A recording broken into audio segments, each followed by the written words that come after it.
Normal blouse தைக்க எவ்வளோ வாங்குறது, லைனிங் ப்ளவுஸ் தைக்க எவ்வளோ வாங்குறது, அதே மாதிரி சுடிதார் செட் தைக்க எவ்வளோ வாங்குறதுன்னு சொல்லி நிறைய பேர் வந்து கமெண்ட்டில் கேட்டிருந்தீங்க. எவ்வளோ தான் வாங்கினா கரெக்டாக இருக்கும் அப்படின்னு சொல்லி.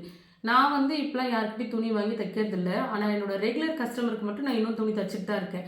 ஒரு நார்மல் ப்ளவுஸ் தைக்கணும் அப்படின்னா ஒரு 110 ரூபா நான் வந்து சார்ஜ் பண்ணுறது தான் சொல்கிறேன். 110 ரூபா. ஒரு லைனிங் ப்ளவுஸ் தைக்கிறோம் அப்படின்னா 220 ரூபா. ஒரு சுடிதார் செட் நார்மலாக தைக்கிறோம், சிம்பிளாக தைக்கிறோம் அப்படின்னா 250லேருந்து 300 வரைக்கும் வாங்கலாம். அதில் நீங்கள் ஒர்க் பண்ணுறீங்க, அதாவது எம்ப்ராய்டிங் சுடிதார்லாம் வருது இல்லையா, அது கொஞ்சம் நீங்கள் அதில் பேட்ச் ஒர்க்லாம் வைக்கிற மாதிரினா ஒரு 300லேருந்து 400 வரைக்கும் வாங்கலாம். பிரின்சஸ் கட் ப்ளவுஸோ இல்லை கத்தோரி ப்ளவுஸோ கேட்குறாங்கன்னா 250 ரூபா நீங்கள் ரேட்டை ஃபிக்ஸ் பண்ணிடலாம். அதிலே டிசைன் கேட்குறாங்கன்னா நீங்கள் அந்த டிசைனுக்கு ஏற்ற மாதிரி காசு வாங்கிக்கலாம். பேட்ச் ஒர்க்குன்னு வைக்கிறீங்கன்னா ஒரு 30 to 40 ரூபாக்குள்ளே நீங்கள் அதுக்கு சார்ஜ் பண்ணலாம். உங்களுக்கு அது கரெக்டாக இருக்கும். வீட்டிலே தைக்கிறவங்களுக்கு இப்போ நான் சொன்னேன் இல்லைங்களா, இந்த காஸ்ட் வந்து கரெக்டான அளவு.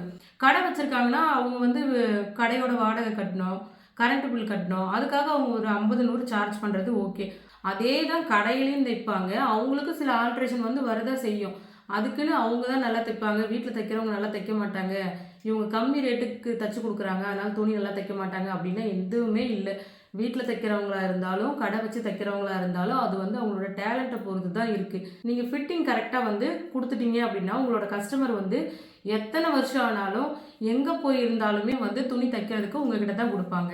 இதே மாதிரி முறையிலே நீங்களும் வந்து ரேட் ஃபிக்ஸ் பண்ணீங்கன்னா கஸ்டமரும் உங்களை தேடி நிறைய பேர் வருவாங்க. நமக்கு தெரிஞ்ச விஷயத்த நம்ம மற்றவங்களுக்கும் சொல்லிக் கொடுப்போம்.